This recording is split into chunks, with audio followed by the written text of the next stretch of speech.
Isang magandang gabi, Buspaw. Ako si Rafael. Hindi na ako magpapaligoy-ligoy pa. Dumiretso na ako sa gabing hindi ko makakalimutan sa bahay na pula sa San Ildefonso sa lalawigan ng Bulacan. Malapit sa barangay Anyatam.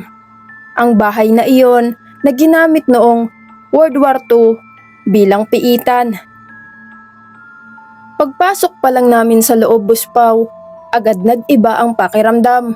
Walang hangin pero parang may malamig na dumadaan sa pagitan namin.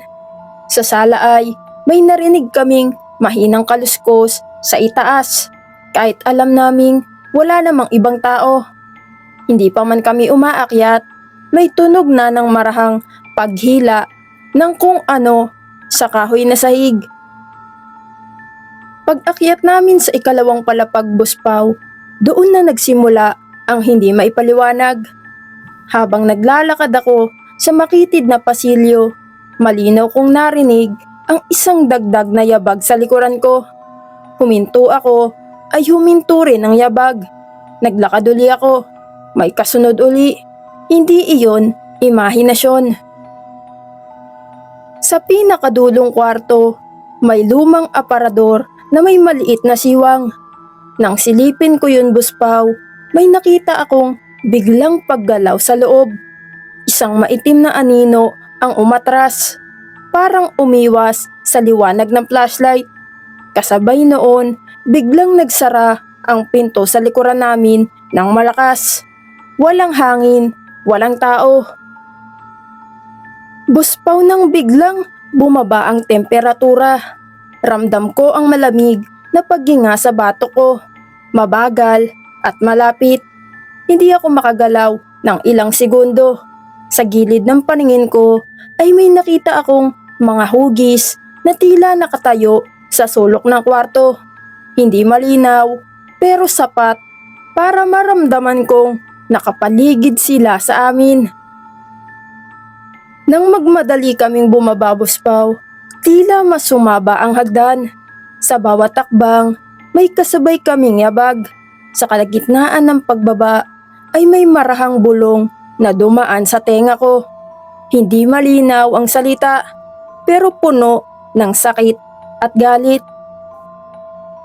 Paglabas namin ng bahay, akala ko ay tapos na. Ngunit sa ikalawang palapag, Buspaw, sa isa sa mga bintanang walang salamin, may nakita akong anino na nakatayo at nakatingin sa amin. Hindi ito gumagalaw. Isang maitim na hugis laban sa mas maitim na dilim.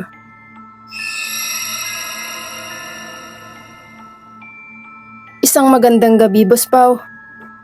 Ako si Nicolas. Lumaki ako sa Baguio City at palaging naririnig ko ang mga kwento tungkol sa lumang mansyon sa Upper Session Road, ang Laperal White House. Isang gabi, naglakad ako patungo sa bahay. Ang bakuran ay tahimik, pero ang mga puno ay gumagalaw kahit walang hangin.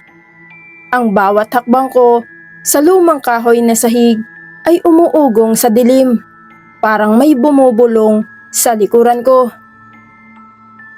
Nang buksan ko ang pintuan, Buspaw, sumulpot ang amoy ng lumang kahoy, alikabok at abo. Sa loob, ang mga retrato sa pader ay tila nakatingin sa akin. Ang kanilang mga mata ay sumusunod sa bawat galaw ko. Habang nag-iikot ako, naririnig ko ang mahihinang yabag sa itaas. Nang tignan ko ang hagdan, Buspaw, kumunot at bumaluktot ito. Parang may humihila sa mga kahoy. Isang malamig na simoy ang dumampi sa aking leeg. Ramdam ko ang presensya sa isang bagay na nakatayo sa likuran ko. Sa sala, Buspaw, ang fireplace ay patay na. Ngunit ang lamig ay parang nagmumula sa ilalim ng sahig. May mahinang bulong na nagsasabing, "Huwag lumapit." Tumungo ako sa lumang hardin. Ang fountain ay tuyo na, pero naririnig ko ang dumadaloy na tubig. at ang mga sanga ng puno ay parang mga kamay na sumusubok na abutin ako.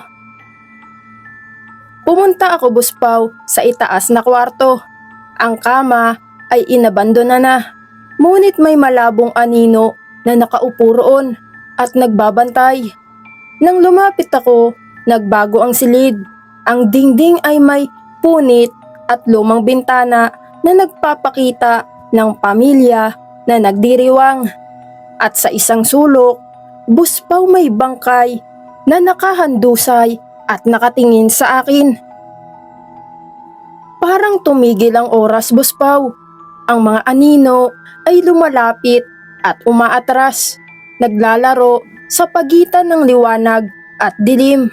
Nararamdaman ko ang malamig na kamay sa aking balikat.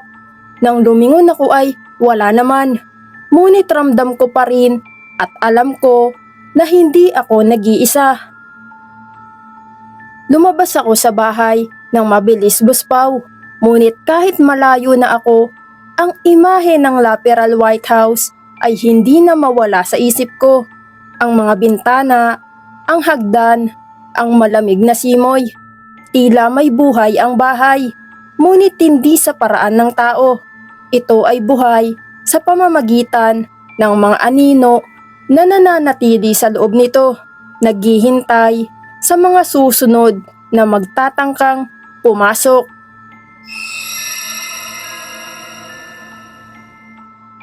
Isang magandang gabi, Buspaw. Ako si David.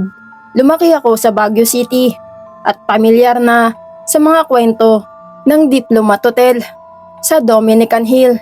Isang lumang gusali na dati ay seminaryo, ngayon ay bakante. Ngunit puno ng trahedya at misteryo. Isang gabi, Buspaw, nagpunta ako roon. Hindi bilang turista, kundi upang maramdaman ang kwento ng lugar. Pagpasok ko sa lobby, agad kong naramdaman ang malamig na hangin na humihila sa balat ko. At ang katahimikan na parang pinipilit takutin ang bawat hakbang ko. Ilang bintana ang nabasag at sa bawat basag na salamin may anino na gumagalaw kahit wala ni isang tao. Lumakad ako, Buspaw, patungo sa lumang chapel. Ang altar ay natatakpan ng alikabok, mga upuang kahoy ay nabuwal, at sa bawat sulok ay may mga mata na sumusunod sa akin.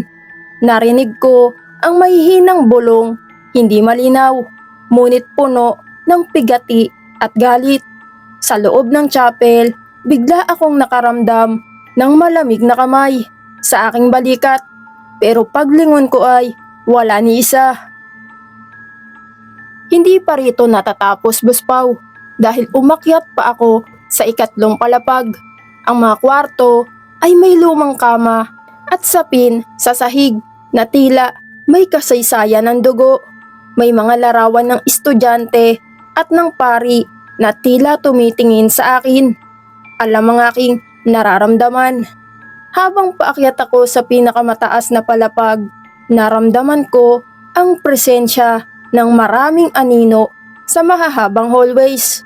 Ang bawat pintuan ay parang humihinga at may bulong na nagmumula sa nakaraan. Pinuntahan ko ang rooftop, Buspaw. Ang tanawin ng lungsod ay maliwanag, ngunit sa paligid ng hotel, tila ibang dimensyon.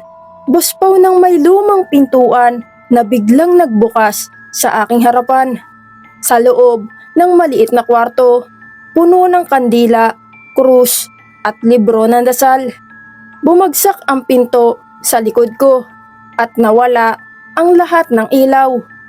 Tumagos sa aking buto ang lamig at naramdaman ko na hindi ako nag-iisa. Buspaw, may mga anino na lumapit.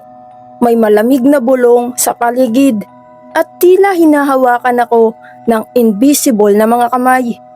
Bawat takbang pababa ay mas mabigat. Bawat pintuan ay nagbubukas sa alaala ng trahedya. Paglabas ko sa hotel, Buspaw, bumalik ang hangin sa normal. Ngunit alam ko ang Diplomat Hotel ay buhay, patuloy na naghihintay sa susunod na makakasubok sa kanilang kwento. Mga ka-horror ay maraming salamat po sa mga nakasubscribe na sa ating channel. At sa mga hindi pa nakasubscribe ay subscribe ka na ka-horror. Maraming salamat!